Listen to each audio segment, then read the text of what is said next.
สวัสดีครับสมาชิกท่านผู้ชมทุกท่านสำหรับคลิปนี้ผมจะมาคำนวณสูตร2ตัวล่างตรงสูตรพิเศษให้ชมกันนะครับแต่ก่อนจะมารับชมเรามาดูคำเตือนกันก่อนนะครับคำเตือนคลิปวิดีโอนี้จะทำขึ้นเพื่อความบันเทิงและสนับสนุนฉลากกินแบ่งรัฐบาลเท่านั้นไม่มีใครรู้ได้ว่าเลขจะออกอะไรตัวเลขที่ได้จากการคำนวณเป็นการคาดเดาไปตามสูตรโปรดใช้วิจารณญาณในการรับชมกันด้วยนะครับ หากชอบแนวทางแบบนี้ก็ฝากกดติดตามกดกระดิ่งการแจ้งเตือนไว้ด้วยนะครับ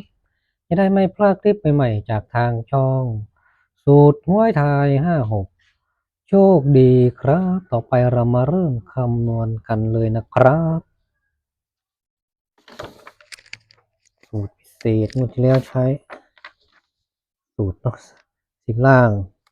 3 ตัวกับ4 ตัวหน่วยล่าง4 ตัว2 สูตรงวดที่แล้วเข้าสูตร1เนาะสิบล่างสูตร1หน่วยล่างสูตร2เข้า54มันเข้าอย่างละสูตรมันก็เลยไม่เข้านะถ้ามันเข้าอย่างละ2 สูตรมันถึงจะจับได้ตัวนั่นเองเนาะเราจะปรับตำแหน่งนี้เนาะให้มันเป็น5 ตัวให้มันเป็น5 ตัวสูตรนี้ก็ปรับมาเป็น5 ตัวจำนวนให้มันได้4ให้มันชนกันไงถ้าเกิดมันยืน5 ตัวอย่างนี้มันจะชนที่1 กับ 5เนาะหลัก10อันนี้ก็จะ6 7แล้วก็4 1 ตัว54นั่นเองมันจับได้16 17 14 56 57 54นั่นเองเนาะถ้าปรับให้มันเดินต่อมันก็จะเป็นอย่างนี้เนาะถ้าเราไม่ปรับเราก็ทิ้งหาสูตรใหม่ก็มีค่าเท่าเดิมนั่นเองนะถ้าเราปรับมันให้มันเข้ามันก็จะเป็นสูตรใหม่ที่ยังไม่หลุดนั่นเองเนาะถ้าเราใช้สูตรเก่าเขาเรียกว่าสูตรเก่าจริงๆต้องไม่ปรับต้องให้มันได้4 ตัวเหมือนเดิมตรงนี้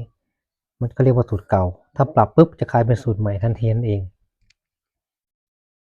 เอาละไม่ต้องอธิบายมากครับมาเริ่มต้นกันใหม่เลยนะครับมาเริ่มต้นคำนวณเลยสอนคำนวณไปในตัวเลยนะครับ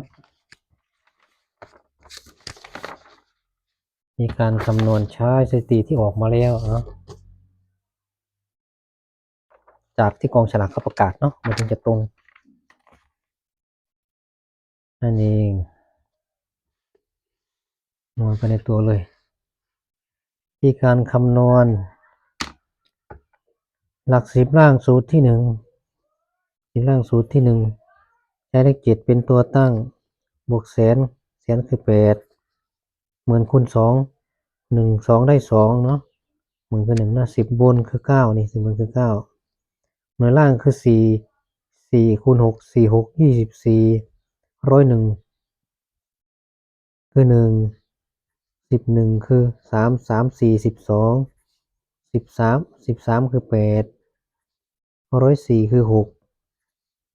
14คือ5เท่ากับเนาะมีการบวกอะไรบวกกันได้ศูนย์ลงท้ายด้วย0แล้วก็ตัดออกไปเลยเนาะ7 8บวก2ตัดออกไป9บวก1ได้10ลงท้ายด้วย0ต่อไปเลยเนาะ4บวก6ได้0ต่อไป2บวก8ได้0ตัดออกไปเหลือ7บวก5ก็ได้12ให้2บวกคูณ0 34เท่ากับ2บวก0ได้2 2บวก3ได้5 2บวก4ได้6นั่นเองเนาะเป็น10ล่างสูตรที่1นั่นเองเนาะสูตรที่1นั่นเองเนาะเอามาเขียนไว้สูตร1ได้2 5 6นั่นเองเนาะแล้วก็เป็น10ล่างสูตรที่2ดูนะ10ล่างสูตรที่2ให้เลข8เป็นตัวตั้ง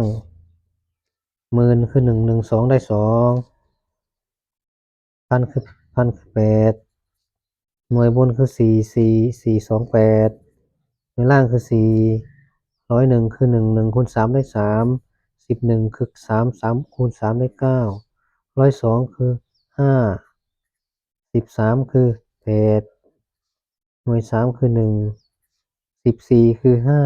5หน่วย4คือ6เท่ากับอะไรบวกกันลงท้ายด้วย0ตัดออกเลย8บวก2ได้0แล้วก็4บวก6ได้0 3บวก7ได้0 9บวก1ได้0 5 บวก 5 ได้0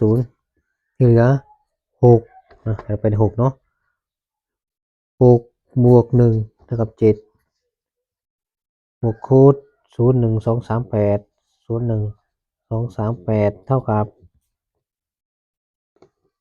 7บวก0ได้7 7บวก1ได้8 7บวก2ได้9 7บวก3ได้0 7บวก8ได้5นั่นเองเนาะ7 8 9 0 5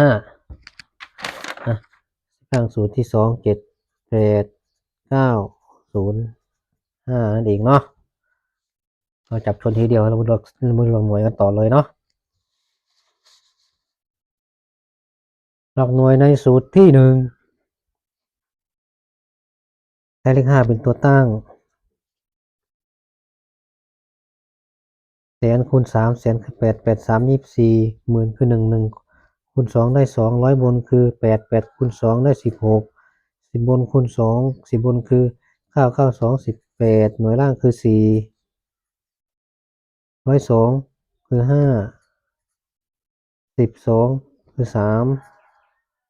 หน่วย3คือ1 104คือ6 6 2 12นั่นเองเท่ากับผลบวกโค้ด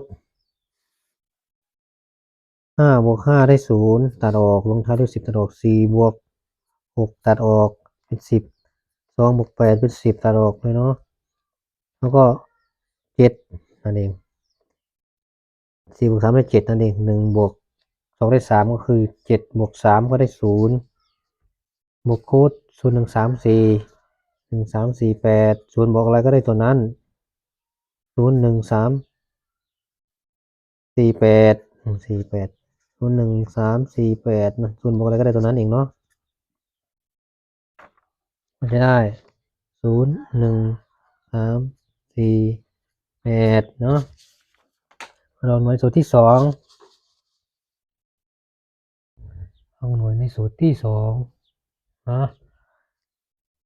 ที่2คือ4ใช้4เป็นตัวตั้งแสนคูณ2 8 2 16หมื่นคูณ2 1 2ได้2 100บนคูณ3ในบนคือ8 8 3 24หน่วยบนคือ4 4 2 8หน่วยล่างคือ4 4 3 12 10 1 11คือ3หน่วย1คือ0 0ไม่มีไม่ใช่สิ11คือ3เนาะหน่วย1คือ9 11คือ3หน่วย1คือ9แล้ว12ก็คือ3หน่วย2คือ0ตัดออกไปหน่วย3คือ1โอเค4บวก6ได้10ตัดออกไป2บวก8ได้10ตัดออกไปแล้วก็2บวก8 3 9บวก1ได้10ตัดออกไป6บวก6ได้2นั่นเองเนาะ6บวก6ได้2บวกโค้ด0 3 5 6 2บวก0ได้2 2บวก3ได้5 2บวก5ได้7 2บวก6ได้8นั่นเองเนาะที2ก็ได้2 5 7 8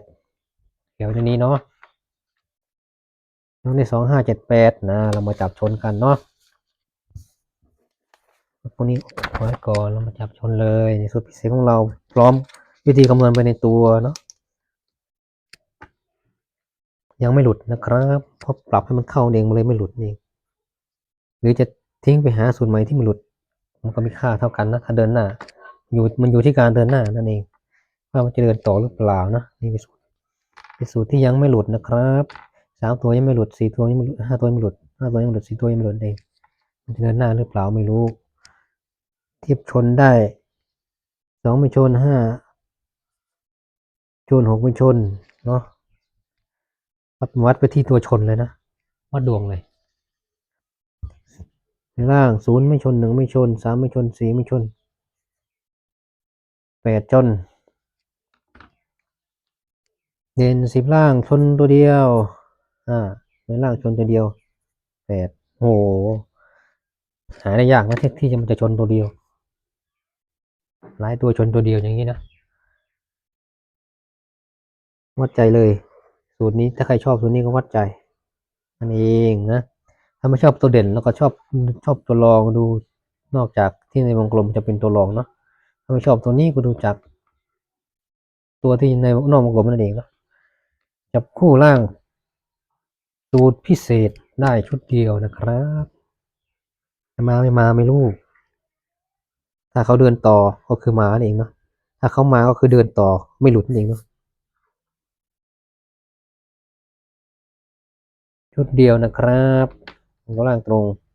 เนาะล่างตรงเลยตรงตามสูตรนี่เนาะถ้าเขามาตามสูตรนั่นเองเนาะล่างถ้าใครชอบกันก็คือการบนหรือการกลับนั่นเองเนาะถ้าใครชอบบนเป็นบนล่างเป็นล่างตรงเป็นตรงก็จัดไปเลยชุดเดียวตัวนี้เนาะยังงวดวันที่16มีนาคมนี้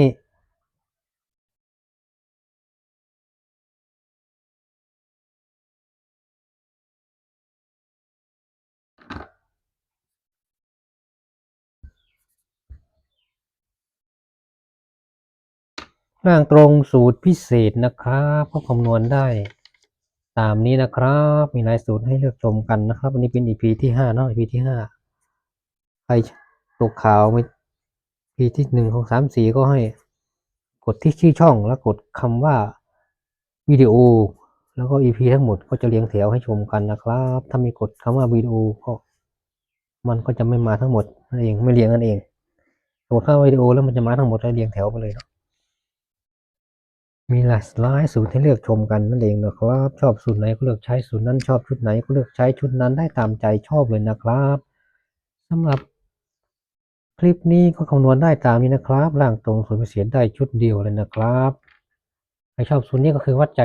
ตัวเดียวเลยนะครับแล้วคลิปนี้ก็ไว้เพียงแค่นี้ก่อนนะครับขอให้สมาชิกทุกท่านสมาชิกท่านผู้ชมทุกท่านจงโชคดีครับ